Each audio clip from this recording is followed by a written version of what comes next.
There used to be a bumper sticker that said, I'm a Red Sox fan and also a fan of whoever's playing the Yankees or something like that. Nice ring to that one. It's a big ass bumper sticker. The bottom line is very pithy. I think sports rivalries have changed a little bit in this town, and the passion that existed between Patriots fans and Jets fans, Sox, Yankees, maybe even Philadelphia 76ers and the Celtics fans, for instance, or Knicks, they've changed. Have you perceived that as well, guys?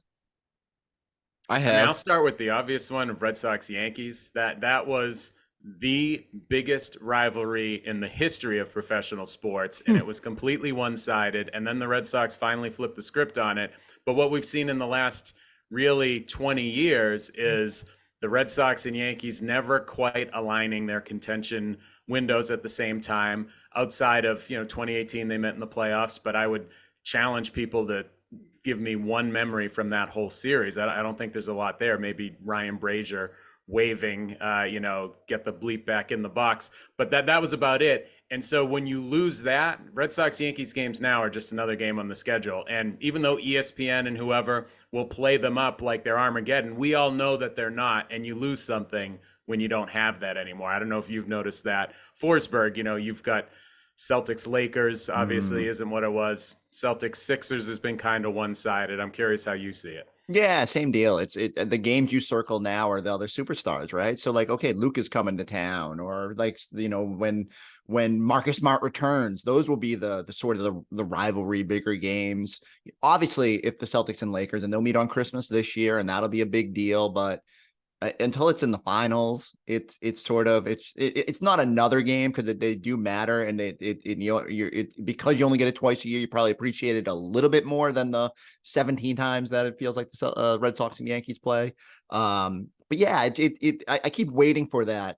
Usually it has to develop over someone you have to conquer, and so maybe Philly feels like Boston is their roadblock. Maybe the Celtics should feel like Miami's more of a rival based on what Jimmy Butler keeps doing to them. And I just wanted to make Tom smile with that. But how do fans react? I guess the teams themselves, but how does this impact the fans in terms of the rivalries when they don't have that vicious threat of, oh, those people are from New York?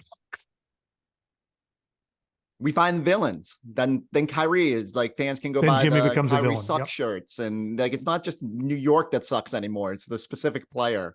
Again, it comes back to information. We know too much about these people now, and so we can create our own rivalries, and rivalries are fluid now instead of sort of being defined. And maybe that makes looking at the schedule every year a little different, at least from a Celtic perspective. Like, there's just different games you circle. It's not you're not defaulting to the two Lakers games. Hey, Phil. Yeah. I want to ask you this. He just kind of referenced it. You find a guy on another team to loathe was harder to do decades ago. How do you see interactions between stars and fans existing now? Like Matthew Judon weighing in on Mac Miller and Ariana Grande. I mean, no one would know his opinion, nor would they know those humans. And I barely do myself. But the interactions between fans and the players are different. There's more vitriol. There's more love. There's more give and take. It's wacky. Yeah, that's social media changing everybody's lives in that way. I mean, if you had told me when I was, 10 years old that I was going to have the opportunity to tweet at Mo Vaughn and maybe get a response, I would have been a puddle.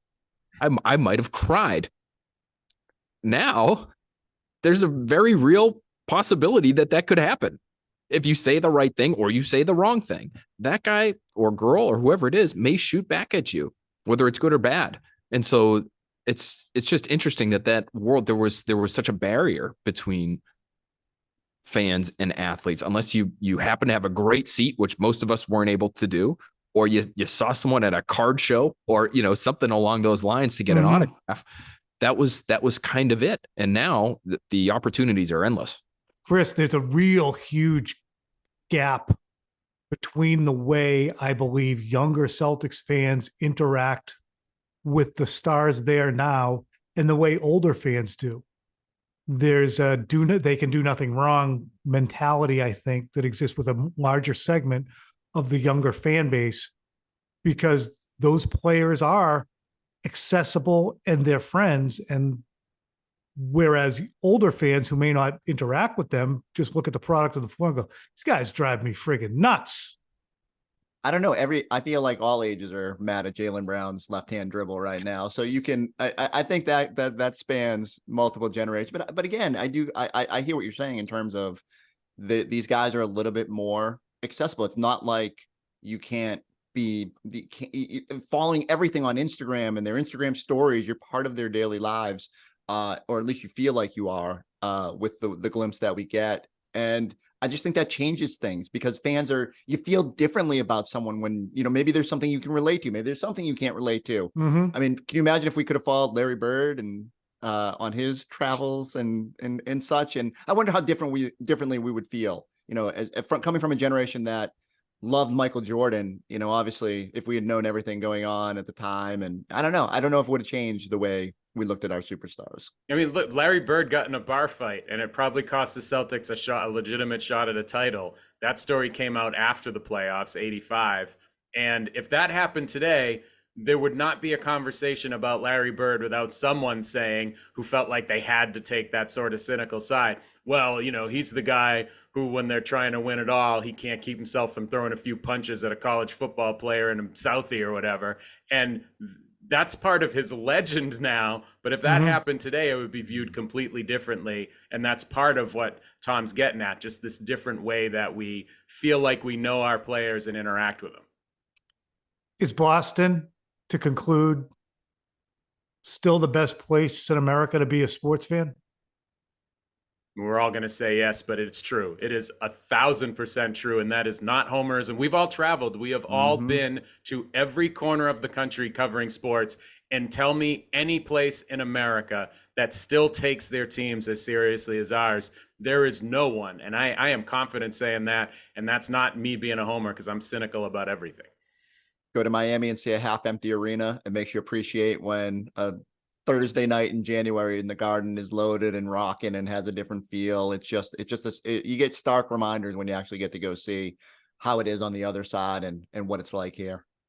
And it's across sports too, right? We can all say that because of the different teams that we cover, but you might be able to go to a city where one team and the passion they have for that team might come close to what they have here, but they don't have 3, they don't have 4, I won't speak for the Revs right now, but they don't have 4 teams like that, which we do, which makes us very lucky. I wonder if the proximity of and the geography of our city makes it different. Like, you can't be like that in Houston. New York is a pretty big ass city too, and there's multiple teams. Here, we're all in the same pot together. Fans, media, players, coaches, former players. There's a whole lot of us sharing the experience of following the Boston sports teams. So, from 4 former Boston sports fans who are lucky enough to cover your teams and interact with you guys and provide you with information that we hope engages, see ya.